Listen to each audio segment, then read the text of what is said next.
want to just introduce you to my business partner, my dear friend, Mr. Colter Hansen.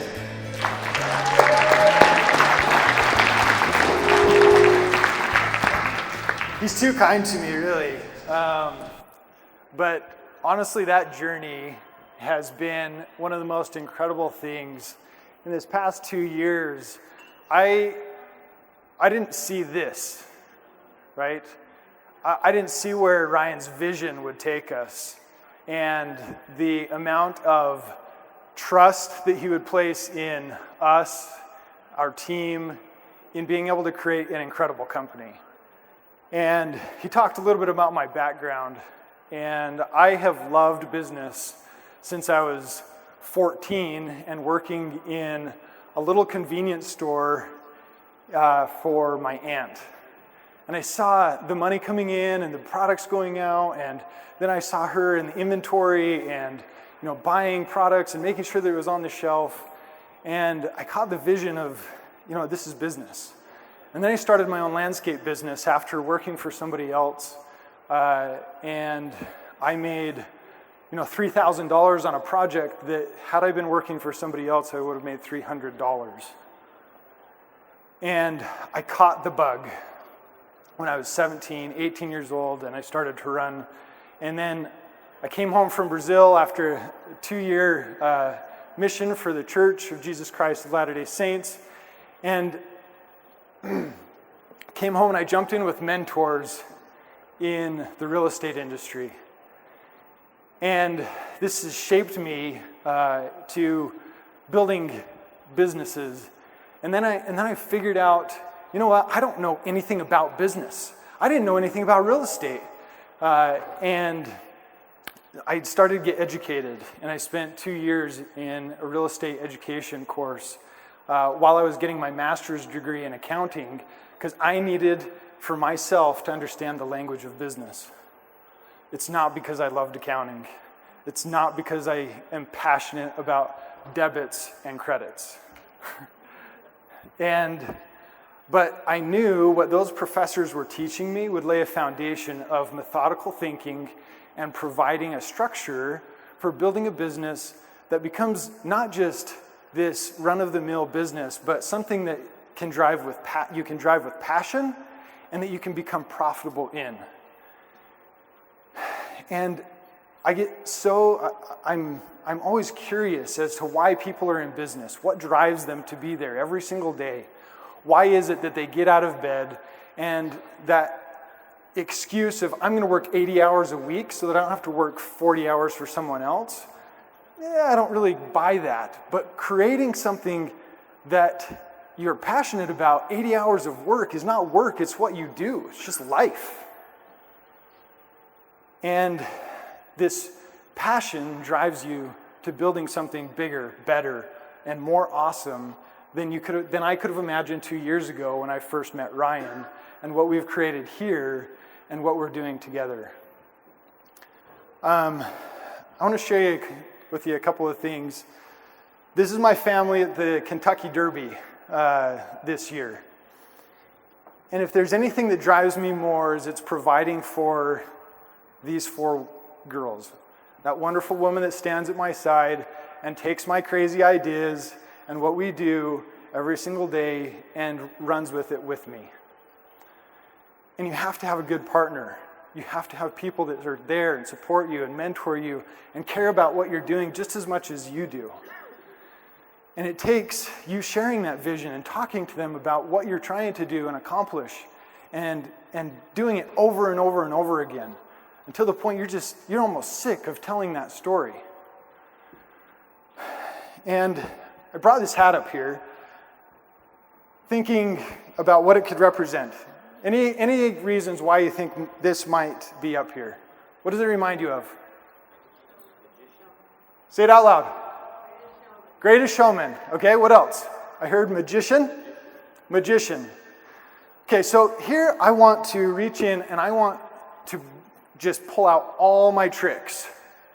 And I want to give them to you. But here's the thing about tricks. They're only as good as you taking them, implementing them, showing them to someone else. They're not fun if you don't share them. And so some of our tricks, or the tricks that have been shown here, we've talked about culture, we've talked about design elements, we've talked about experience and having a delightful experience, negotiation, taxes, and taxes aren't as exciting as delightful design. Trust me, I know. I know. But what it takes to run a business, there's just so many things. But what I need to invite you all to do is I want you to take these things and actually implement. And I want you to put an action plan in place. How many people have 3 things that they want to go home and do? How many people have 3 things? Okay? How many of those things can be done in the next week? Can people do one of those things in the next week? Okay, so we have one thing that can be implemented in the next week. So how many people are going to do that? Can we say yes? Yes. Okay, so we have one thing that's going to be implemented in the next week. And so now we've made that commitment. I want you to write, I want you to take your pen, I want you to get on your phone, and I want you to go into your notes, and I want you to write that one thing down. What is that one thing? Today is the 2nd of November. By November 9th, I would love an email from you saying, hey, I did my one thing. I talked to my staff, I did this, and this is the change that we're making. It's going to be a cultural shift, or it's just going to be a cultural element. Or we're going to do something different in design. And I want to and I want you to share that with me, your experience in having implemented something that is just even a small shift, small change, but it drives you in the direction that you want to go. Please do that. Or else this conference doesn't have any productivity for you into the future. It's 2 days that you spent outside of the office enjoying wonderful speakers and wonderful ideas that never get executed. So let's think about that. Now, we'll get into the nitty-gritty of what I do. So this is the close-up of the girls. Again, priority. I've invested in a few companies. We have some real estate. We've grown a lot. Okay. I looked at some interesting stats around this event. And how many of you jumped on board with this event in July? Who committed? Bought their ticket, said, yep, I'm there. August? Natalie, this girl is committed, people, committed. Love Natalie. If you don't know Natalie, please get to know her because she will change your life. September, who knew that they were coming to this event in September? Okay, and finally October.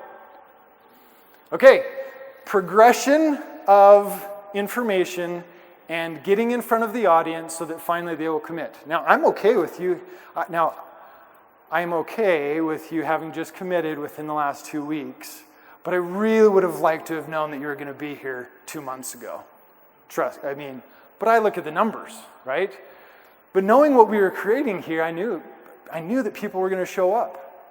But now, what happened over the last 4 months of us putting information in front of you, this guy, Ryan, wherever he is, being passionate on camera all the time and sharing with every single one of us why it is that we needed to show up here, yesterday, and today. So slowly, you had touch points and contact and, okay, I see it, and maybe I glanced past it while I was on Facebook.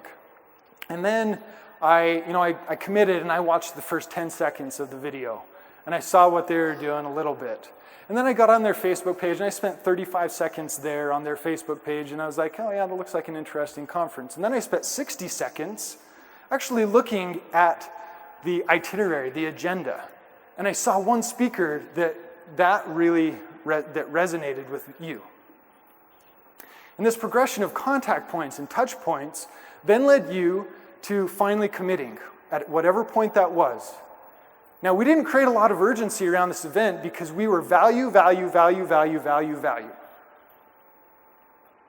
what happened is now, finally, because the urgency of this date was here, says, I'm going to buy.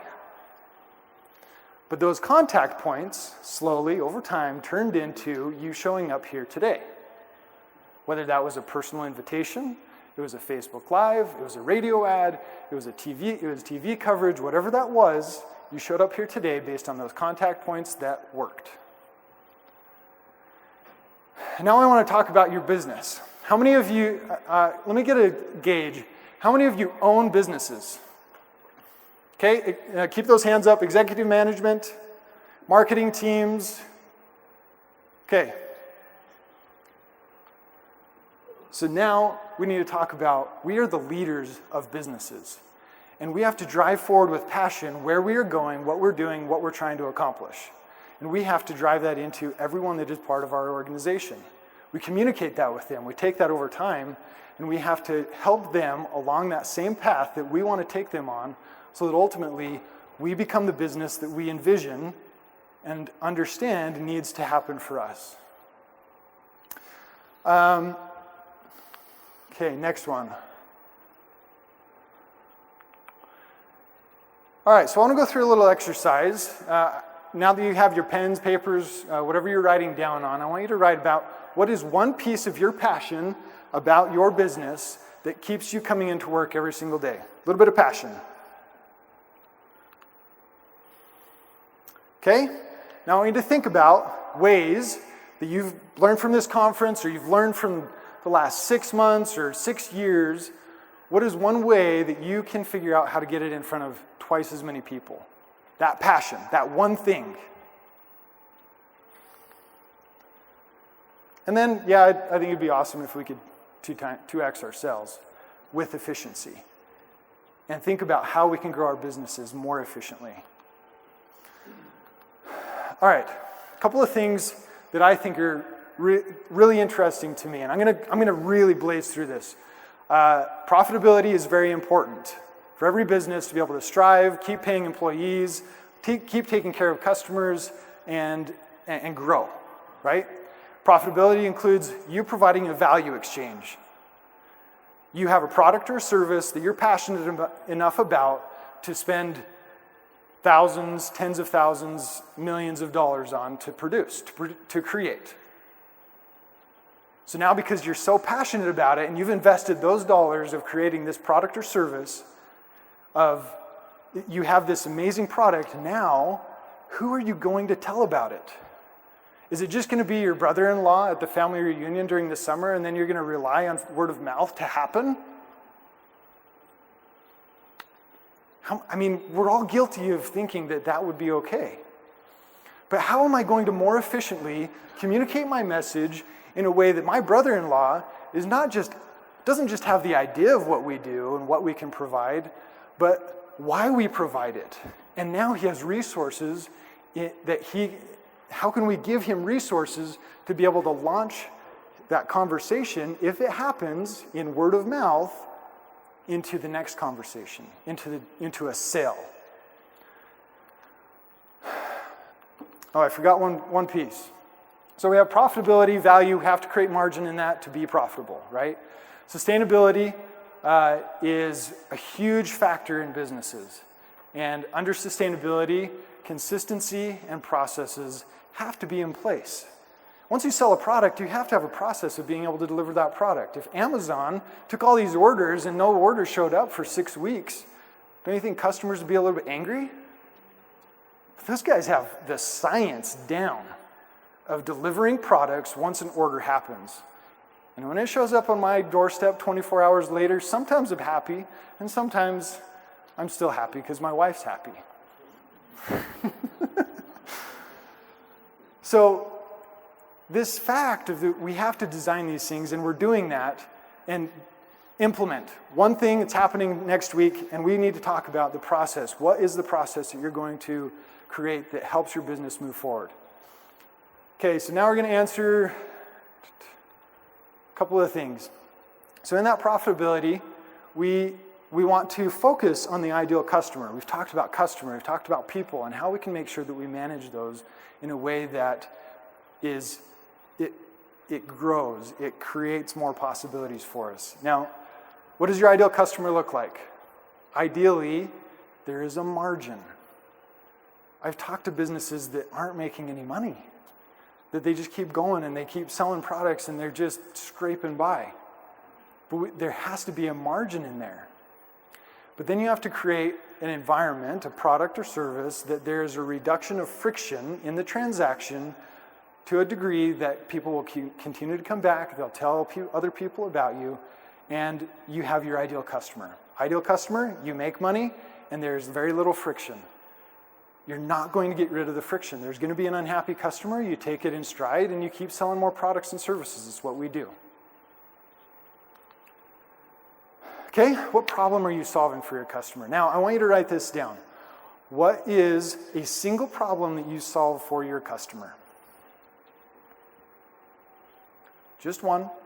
And I want it to be under that ideal customer. You're thinking about them. You know, they come to you. They want something solved. What is it that you're solving for them? Then, because you've created this idea of who this ideal customer is, there's a persona. There's somebody that you get to talk to. This persona is that person that they're going to pay you because they have engaged with you. They like who you are. They like what your product represents and what it has to offer the market. And now finally, they're ready to buy. Okay? But that's only because you've told them, you've showed them, and you've given the opportunity to actually buy. All right, this is an interesting one for me. So this is one of my real estate deals about 4 years ago. I want to tell a little story about this. This was 2013, and this place looks awful, doesn't it? Like the yard is, I mean, the place looks okay, but the yard looks like it's been neglected for a couple of years, right? This place had been, but this has value. I looked at this and I thought, that place has some value. And I went and I talked to all the neighbors. I tried to figure out what was going on with the property, why it was dilapidated. I wanted to be in this neighborhood, but this is a clubhouse. Somebody had built it, lost it, and then it had been foreclosed on, and nobody did anything for 2 years. So it was a mess, not just on the outside, but on the inside, but I saw the value in it. What mistake I made is I saw the value in it, I fixed it up, I sold, and then I shared it with other people, and we had multiple people involved in this as an owner membership. And I told people, and it was word of mouth, and it was great. And finally we paid off the property, and it was fantastic. Then last year, I knew all the possibilities, and I kept thinking, okay, Ryan's been telling me that we need to do social media, and I need to be getting on video, and I need to talk to people, but I just had never done it. And I had known him for a year. Oh wait, and we had become business partners. And we were running the social media company, and we were growing, and this hadn't been a priority at that point, because it was paid off, it was not worried about. Last year, October, I decided, okay, we're going to run some Facebook ads. And I personally don't love to be on camera. And I'm warming up to it because I understand what it means to me and ultimately to my customers that want my product or service, and they deserve to have it because it's quality. So I kept going on word of mouth. And then I decided, okay, we're going to do videos. So here's, just a screenshot of the Facebook page for Turtle Bay Clubhouse. Now these shares, they're in the thousands of dollars that people have to buy.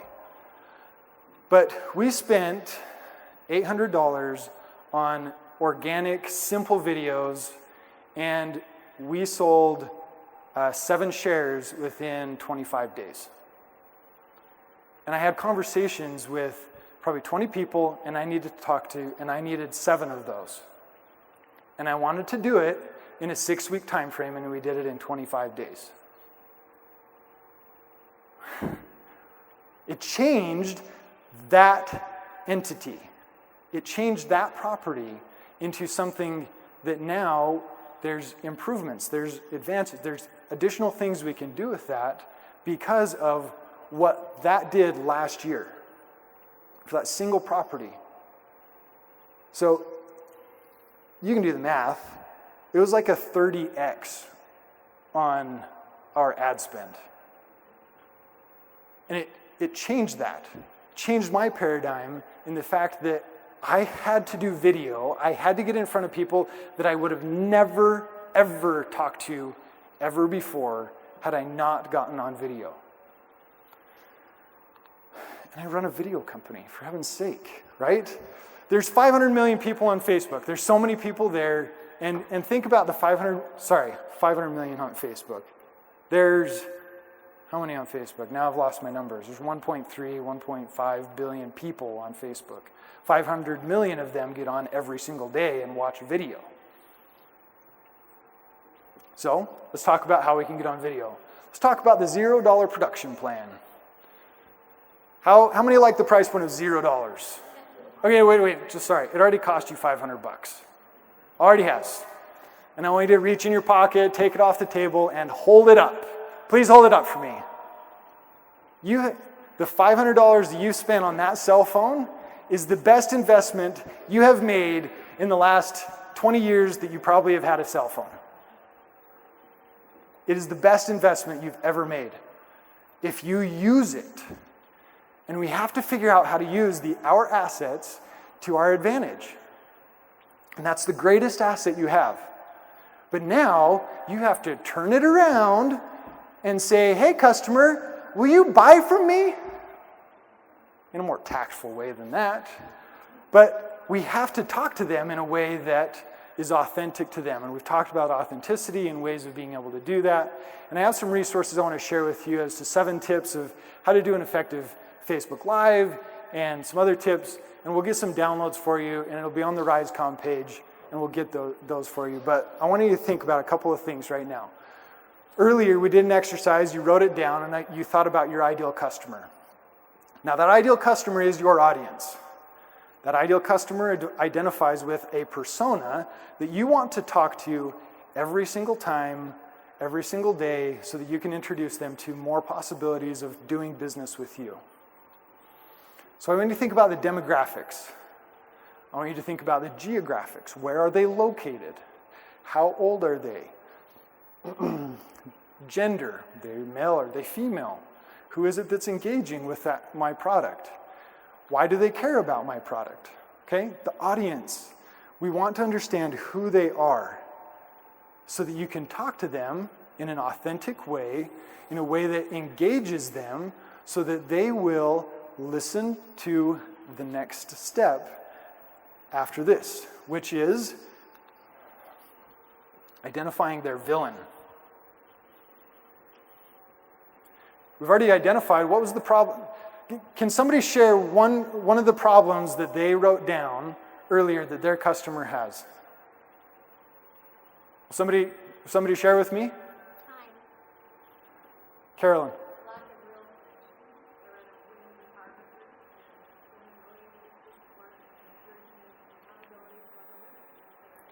Thanks, Carolyn.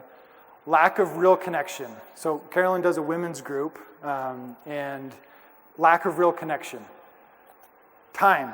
Natalie, thank you. What else? What are some of the other villains? I just got really lucky. These ladies did me a favor. What? Weeds in their lawn. Weeds in their lawn, okay? They have weeds in their lawn. Have you taught them how to remove those weeds? You teach them that you can remove them for them, okay? Very good. All right, what are the other problems? Negativity surrounding kids and math. There's Heather, your math wizard. I've gotten lucky. 3 for 4, I know the name right off the top, right? But now you got to tell me your name because I'm disappointed in myself. Jerry. Jerry introduced himself yesterday. Dang it. Okay, so we've identified the villain. So does everybody have a villain that they've identified with their ideal customer? Does everybody have that? Okay. What is next is we need to provide the guide or the solution to them being able to conquer the villain. Because every customer has it, or else they wouldn't be looking for a product or a service. We also need to tell them, help them understand the process of engaging with you in a way that One is that relates to them, so that you can lead them along that process that Ryan has taught to us of awareness, make them aware, educate them, help them understand what your product does, validate them, make sure that other people, or help them recognize that other people love your product or service, and then ask for the sell. If you want to write that down, it's awareness, education, validation, acquisition. And then finally, you want to retain them. So you need to keep talking to them in a way that helps them recognize that you are there and you're there to stay to help them solve their problems. All right. Showing the goods too early. So I want you to think about your production plan, the $0 production plan. You've just created one. You have identified your audience. You know what their problem is, and you know how to solve it. So you bring those full circle, and now you have a story to tell. You've created an amazing product, and now you have a way to introduce this amazing product so that somebody will buy that thing, so that they will buy into you. And I'm finding more and more, and Ryan mentioned it, but I have traveled all over the U.S. this year, and I've been focused on businesses, and I've worked with many businesses across the nation. And I find more and more that they just don't know how to tell their story. And if they just would, then we would have the opportunity as the consumer to buy something that we can relate with. But we relate with less with products and services as we do the people and the process behind what gave us that product or service. Think about greens and green movements and sustainability. People are paying $40 for a t-shirt because they want to support a cause. And that's okay because that product relates to them and they will wear that t-shirt and they will rep it all over because they're proud of saving the planet. Or they want to help fight cancer and they'll buy a $40 t-shirt because they care about the cause. Not about the t-shirt, but they want to support the cause. And so now you have to talk to those audiences in a way that is like, hey, we're on the same wavelength, you and I. And hey, let's develop this friendship. Let's talk to each other. Let's create something that is real. Your product and service is real. It's just that more people need to know about it.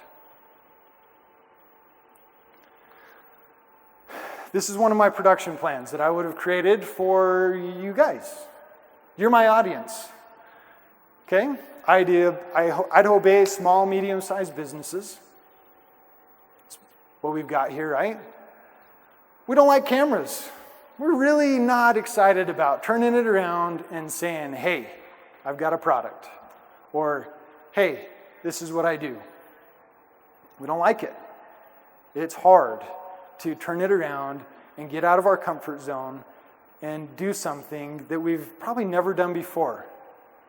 By a show of hands, how many of you have done a Facebook Live? That's more than I expected. Yes! Thank you! That's amazing. Okay, how many of you have done it on your business pages?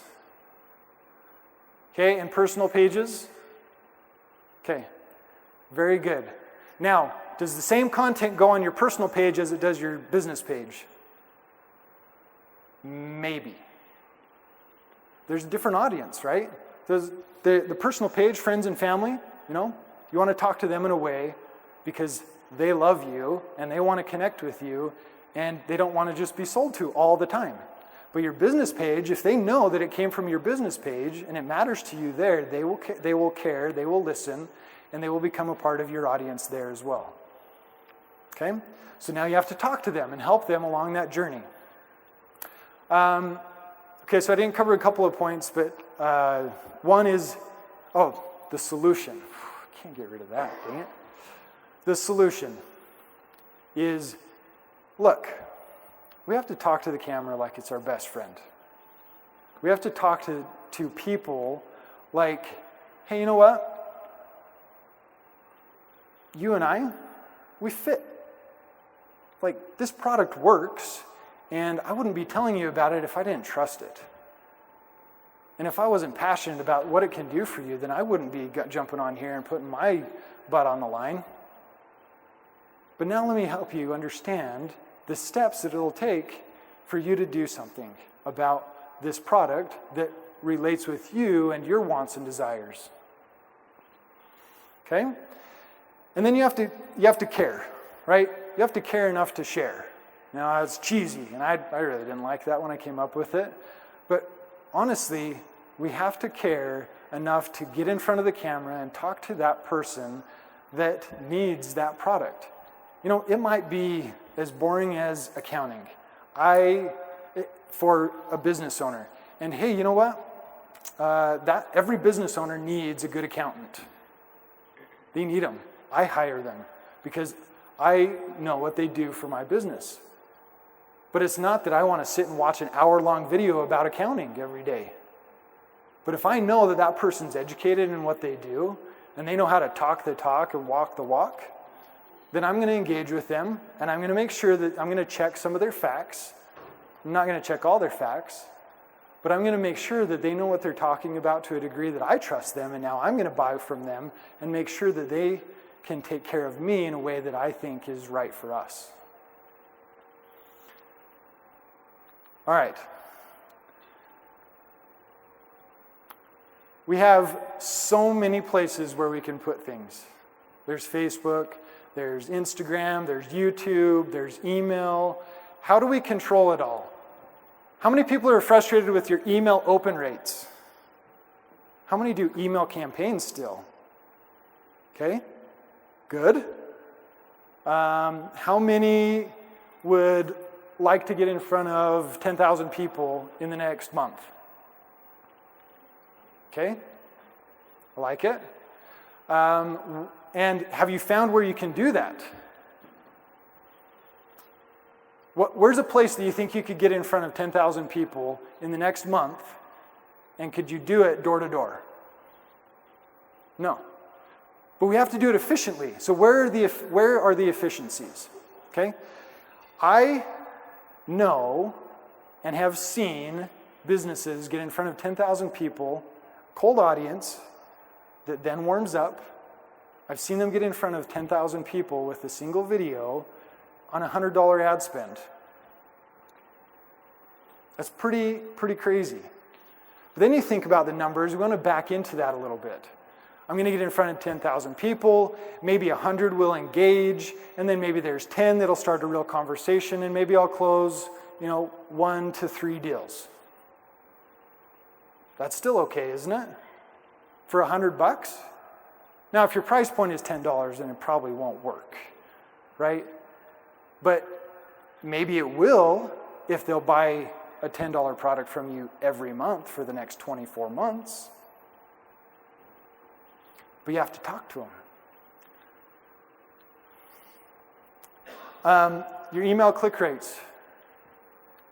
If you could get 200 to 300% more people to open those emails, would you do something about that? Would you do something to get 2 to 3 times more people to open your emails? Just embed a quick video. And it doesn't even have to be that fancy. There's a very big difference between a Facebook Live and a full-on production video. Full-on production video costs money, and sometimes it costs a lot. But it also depends on what you're trying to accomplish. Sometimes produced video doesn't have to be that expensive.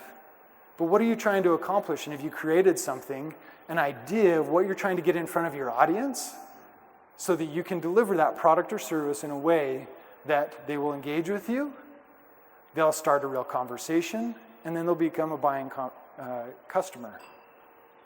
I talked earlier about what happened on this bell curve of purchases of tickets at this event.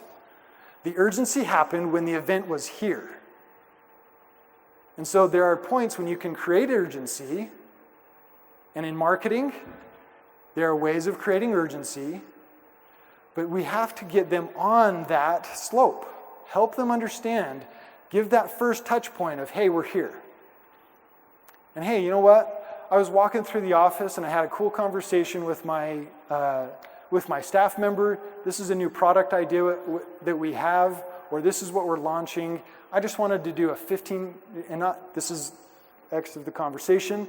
I'm going to do a 15-second video that gives somebody a quick snippet on, hey, we're here, we're doing something cool, I want you to listen. And then if they start to listen and they go to your Facebook page, obviously the pixel that Ryan talked about yesterday in his presentation can track them, and now you can continue to talk to them efficiently. But then you have to produce another video. But wait, let's come back here. It took me 7 minutes to plan and 2 minutes to produce. And maybe it takes me 1 minute to get through my mental block of, hey, am I really going to post this so that people will look at it? Am I seriously going to do that? This could literally take you 10 minutes a week if you would do it. And I'm going to take my own advice, and we are going to do better at this. But have you guys, how many of you, okay, who didn't see a Facebook ad about RizeCon coming to this event? Okay? That's okay. But there was the radio, and there was word of mouth. There was a small population of word of mouth. There was an invitation. But I bet there were probably, out of that population, a portion of them that did see the Facebook ad, and so in turn, the word of mouth worked because they saw the ad, I'm going, I want you to come with me. But that's the power of 10 minutes a week. 7 minutes to produce, 2 minutes to shoot, 1 minute to get over that mental block of actually posting it. And forget about the 30 minutes prior to that of mental block of actually shooting the video. It is for real. You can get in front of so many more people. And now your brother-in-law that we talked about earlier, that you want him to spread the word of mouth, he has a video that he can share with somebody in the middle of a conversation and say, yeah, you know what? My brother-in-law does this, and this is what, let me help him tell you about what he's passionate about and why this product or service works, and he can help you along your path of being introduced to the right product or service for your problem. Because your brother-in-law, he does not know why you're so passionate, and he doesn't know all the features, and he doesn't know why it solves their problem. But he knows that you do he knows that you do something around that. Okay? All right, this is getting fun. Does anybody have any questions? Can I take about what we're doing here? Who's going to do a video in the next week? Can we implement that? Who's going to do one video in the next week? You're going to do a video? All right, we have a commitment, a couple commitment. We're going to do one video. All right, one's going to hold the camera and the other not. Okay. I have 3 minutes, and I want to accomplish one thing. I want you to partner up with one person, and I want you to hand them your phone, and I want you to do a quick video. And I want you to do 30 seconds, and I want you to identify, one, who your audience is, and I want you to talk to that audience, and I want you to then make sure that you address the villain and that you solve the problem. We're not doing Facebook Live, just record the video, and then we're not going to do anything else until we move on. So find a partner, do it quick. We have 60 seconds.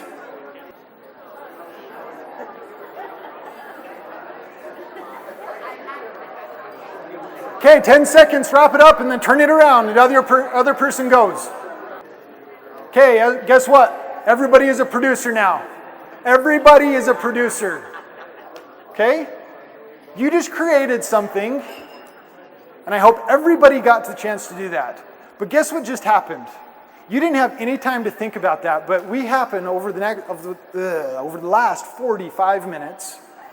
We have worked on the idea of going through a production plan and us thinking about the process that is and how it matters to our business.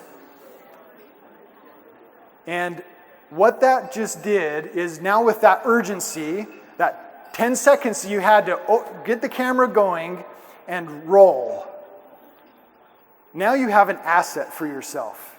And you can text it to somebody, you can email it to somebody, you can put it up on Facebook. Now it might not be that one, but in the next week, are we doing one thing? Okay. What did I just do? I did a call to action and everybody's going to do something, right? Yes. At the end of every video, invite them to do something. At the end of every video, invite them to do something because it matters to your business. And now we've gone from what you are amazingly passionate about. That product or service that you've developed, that you've become a part of, that product or service matters to someone. And you have taken them on a journey and you are going to turn it into profit, which is okay. And you're going to sell more products and services. And that's what matters to businesses so that you can thrive and grow and create more. So it matters to economies and what we just talked about in the panel. Your businesses matter, your products matter. So if there's one thing that you get out of this, I want you to produce video. And I want you to talk to your audience in a real and authentic way. And I want you to get passionate at times, and I want you to get solemn at times, and I want you to be real. And sometimes you're going to be like, dang it, I don't like doing this. And it's going to suck. But again, you hated the camera before, but you're going to love the business that it turns into. You're going to love the fact that that brother-in-law can tell somebody about your business and that they get the real message. Okay?